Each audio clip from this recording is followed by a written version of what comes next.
inflation. And so you'll hear us doing that. But as I mentioned, it's a difficult situation because we have risks that are both affecting the labor market and inflation. Those are our two goals, and so we have to balance those two. When they're both at risk, we have to balance them, and that's really what we're trying to do. Your latter part of your question was about independence. I don't see market participants. I don't see that that's something they're factoring in right now in terms of setting interest rates. Thank you. Thanks very much.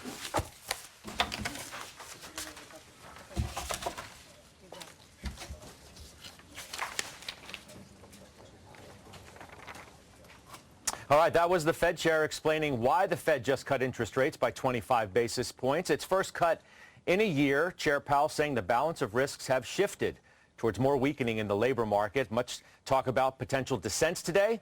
We got one from newly appointed Fed Governor Stephen Myron. He wanted a 50 basis point cut, and we're going to discuss that and more in just a bit. Let's take a look at stocks, too, as we enter the final stretch today. They are largely mixed. The Dow's been higher for most of the day, NASDAQ lower. It is the Russell that is outperforming today about 1% or so from an all-time high. Also important to look at rates. The curve steepening, a little volatile there as well. The long end has been the focus. The 10-year went briefly below 4%, but you see now has risen above that, and we'll get into that as well. It's good to welcome you to Closing Bell today. I'm at Double Line in Los Angeles with Jeffrey Gundlach, the firm's founder, CEO, and CIO. It's good to have you, and thanks for having us. Well, welcome to Double Line, and I calculated that we've been doing this, you'll be surprised.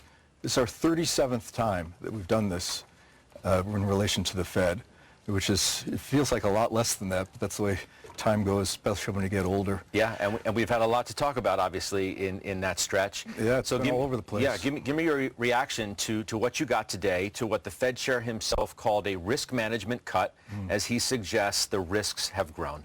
Yeah, I think the phrase of this press conference is challenging situation and no risk-free path forward.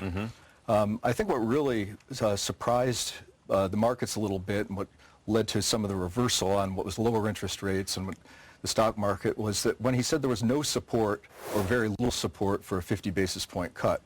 Because I know the chatter going into this meeting was a lot about maybe they'll go 50, but it sounds like that wasn't even a consideration. And he also said, which he says